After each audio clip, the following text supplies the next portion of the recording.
This is episode 37 of the Rise Up podcast. We're a morning radio show hosted by Steve, Terese, and Tim on Family Life, a network of stations across New York and Pennsylvania. Our podcast is a weekly conversation that will help you think and grow in your faith. If you haven't already, subscribe today so you don't miss a single episode, and find out more about our show at familylife.org. They're morning people because they love mornings and people. It's Rise Up with Steve, Terese, and Tim on Family Life. Our general manager, Rick Snavely, always says every Sharathon has its own personality. And on top of that, each one of us kind of has a different perspective, a different view of every Sharathon. And so we thought it would be fun in this episode of the Rise Up podcast to talk about some of our favorite Sharathon memories. Now, keep in mind, we've all had a different number of Sharathons that we've been at. You know, Tim, you've been connected to Family Life for a while, but you've only had a few now being on the air. Right. Steve, I'm not sure how many Sharathons you've been through. Well, it's 11 years times two, so, you know, I'm in the early 20s getting into the mid. Right, and I have a couple more than that because I think I got here a little bit before you did, but so many memories in all those Sharathons. Well, you already brought up Rick saying every Sharathon has its own personality. One of my memories, I have a couple, but I cannot help but remember back when the gym was filled and the dancers would dance to the theme song and different songs, and Rick got up. Rick had his own personality in that Sharathon, and he got up and he was dancing, and there's video to prove it. And he was, but it lent to the fact that Sharathons are fun. You know, we love joyful givers, but being part of a Sharathon is a joy in itself. It was just fun to see the boss getting up there and dancing along with everyone else. So that's one of my memories, and it certainly had a personality there. It's funny because Rick didn't used to have as much fun. I think that over the years, he's gotten less intense about them, and he's just started to realize more and more, I think, as we walk through our faith journey, that really God is in charge of Sharathon and what's going to happen. I think when I first started working here, there was more intensity because it just felt like we had to somehow make things happen. And it's fun seeing Rick kind of be more relaxed, you know, over the years. You kind of just go, there's some joy, it's right? Something, it's a lot of joy, and something I can't unsee either. There's evidence. It's true. I have seen the footage. It was fabulous. Oh, it's probably one of my earliest Sharathon memories, and it goes from before I was on staff. I remember waking up like some just unreasonable hour. It was still dark outside, and we got in the car with Mom, and we were driving, and it's dark for like an hour or more because we're just driving to this place. Where is Canona, New York? And we get to Sharathon for Mom to do her phone shift when my brother and I were homeschooled. We were doing our work out there in the van in the parking lot. Mom was inside doing the phones. And I thought, wow, this is kind of fun. This is kind of special. Like, we're doing this thing. It's so out of the norm. I mean, who gets up this early, right? Who would ever get up that early on a regular basis? Yes, it was a special time because not just, I mean, it was fun to do something out of the ordinary, and then just to get to the energy of people, you know, with the folks answering phones or having such a good time. But also what it gives me today is an image of who it is that makes Family Life possible. You know, it's not like listener Layla, some generic image. No, it's my mom. It's those families. It's the people who they come along with their family to volunteer their time. They call in. They get excited for it. Like, it gives me that picture of who it is that makes this whole thing possible. That's one of my favorite Sharathon memories. Yeah, long before I was on staff. Now I wake up that early. Every day basically. So yeah, right. You know, it's funny that you mentioned families because my favorite Sharathon memories involve families and specifically kids. You know, we try to do some fun things on Saturday mornings because it's normally when the Kids Corner is on. And so, you know, during Sharathon Saturdays, we try to have some fun. And it's always so encouraging when little kids want to give, you know, because it must be a total bummer to turn on the radio on Saturday morning and think you're going to hear the kids' corner, and instead it's us like chattering on about financial gifts. Like, wait, what? This isn't what I was expecting. But then the kids realize in such a pure and innocent way the connection between what they do and what we do. Somehow as adults, we find 100 million reasons to make excuses for what God asks us to do. But kids are like, oh, I'm supposed to do that? Okay, Wow. And there's just such a sweetness in their giving. I remember a little girl, Haley, who like showed up with a Ziploc bag full of money, like came to Family Life with this little bag of savings, and how sweet that was. And I think she is having her quinceañera soon. She's like grown up listening to Family Life. And then one day when we were reading thank yous, and I remember they were on pieces of paper back then. We've gone high tech now. Like we don't have paper thank yous anymore. But I was just kind of going through the thank yous I was about to read. And there was this one from Emily Rose. And I was like, hey, that's my kid. Like when she had finally gotten to the age where she thought, you know what? I'm going to support Family Life. And she gives like every Sharathon, which I think is really sweet when you realize that there's something about Family Life that impacts your life and that you want to take like kind of ownership in it. It's such a neat thing. I'm always amazed by the motivation that people have to give. And it's very humbling to be on this side of that, because when you hear people giving and the reasons that they give, and then you go, God, you let me be a part of that. Like that's really amazing. So I think that those are, my favorite memories is just when I've heard people talk about how much God has done through Family Life in their life and why that motivated them to give. Terese, you mentioned how humbling it is to be on this end, and for my final memory of this, I had to be reminded, I shouldn't have to be reminded, but we've mentioned all the time that this is God's ministry. This is not about Family Life. It's not about us. It's God's ministry, and God's going to do what he's going to do. However, I will admit to having a little bit of doubt creep in when spring of 2020 came around and COVID hit.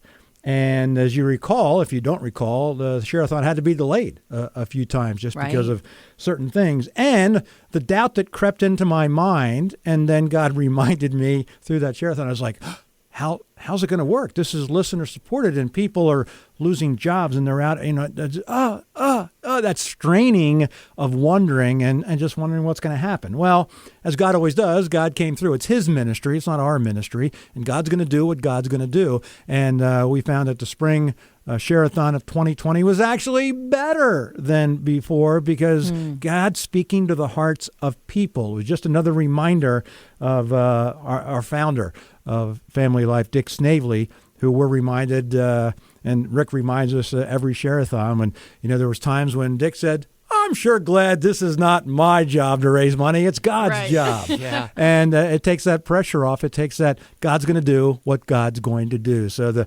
COVID Spring 2020 Sharathon was just another reminder of how faithful God is and always has been and always will be. You bringing up COVID makes me think about something we've heard a lot since then in the Sharathon testimonies and calls that people leave when they call to and make their gift. They say things like, we wouldn't know what we'd do without having this radio encouragement of God's truth through this time, through the difficult time of the pandemic. And we hear that so often. You hear all these testimonies when you're somebody who takes the calls. For most of my time working at Family Life, not being on the air, I've been kind of behind the scenes. And during Sharathon, what was interesting in the production department was getting to hear all of those calls where somebody left a testimony that they wanted to share.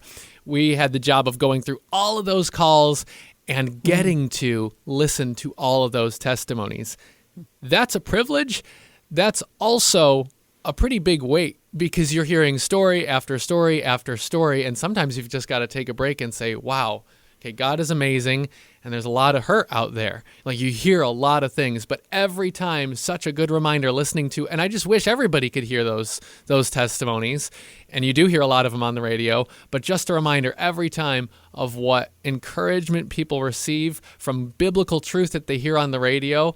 And that's not why they're calling just to say thank you. They're calling to say thank you, and then they're calling to also pay it forward when they give either online or on the phone during a Sharathon. That's what makes it possible, and that reason, really the message of hope, is why we do what we do twice a year, every year.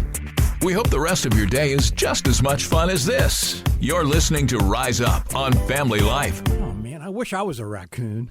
I mean, that's what I wish. I wish at least I was over there licking his hands before Well, you. at least I wish I was this raccoon.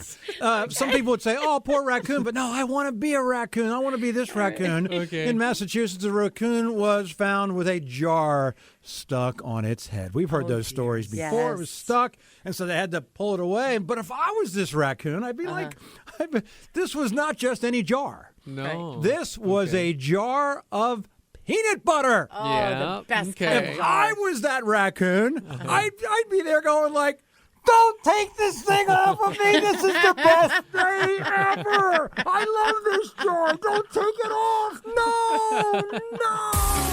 It's Steve, Terese, and Tim helping you to rise up on Family Life. A friend you can turn to. He has a fish. The Jesus What? fish. Yeah, You what is- know. yeah, I'll a let little it. silver It's myth- decal. Yeah, well, right. that's right. myth- Yes, myth- it's got its own special name, an ichthus. It's Ichthus.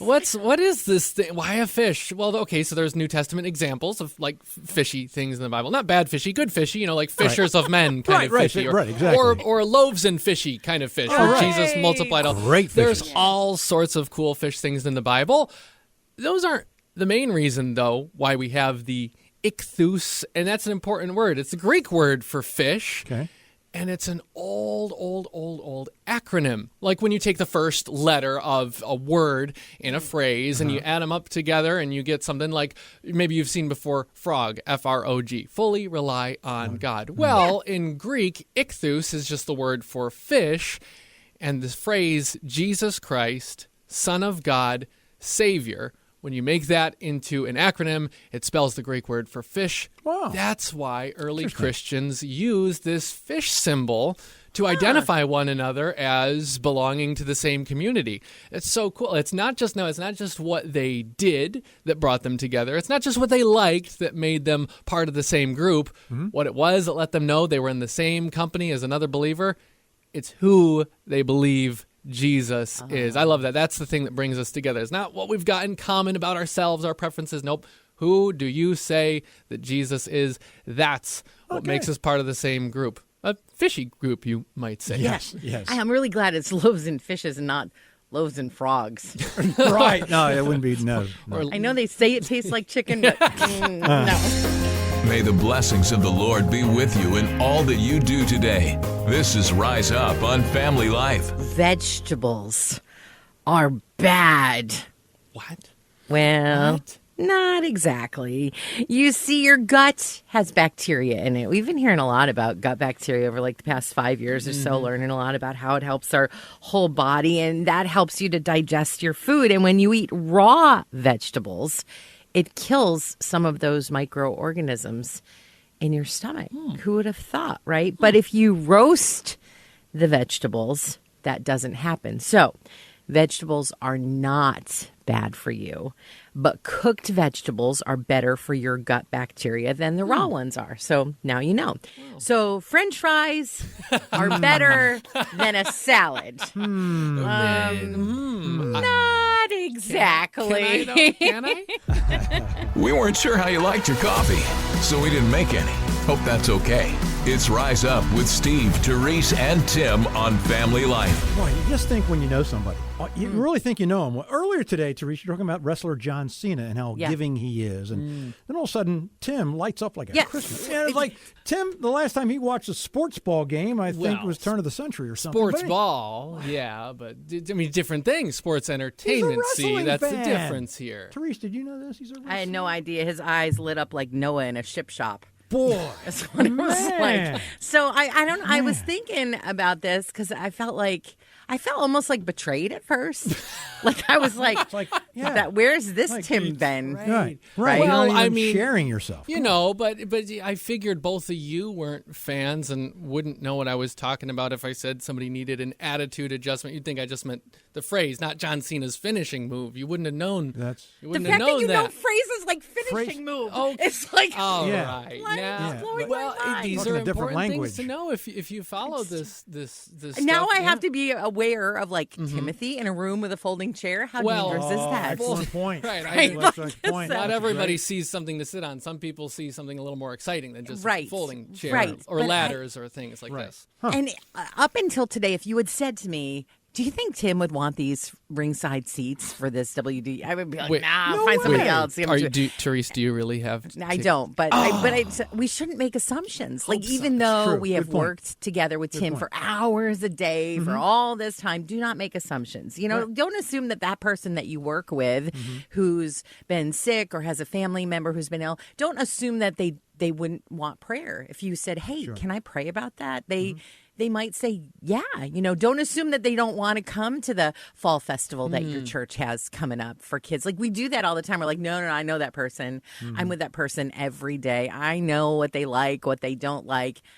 No idea. Yeah. Like this today was mind blowing to me. Yeah. So now knowing that Tim's a wrestling fan, I'll be praying for him. yeah, I've been wrestling with this all day. Sharing the message of hope. It's Rise Up with Steve, Terese, and Tim on Family Life.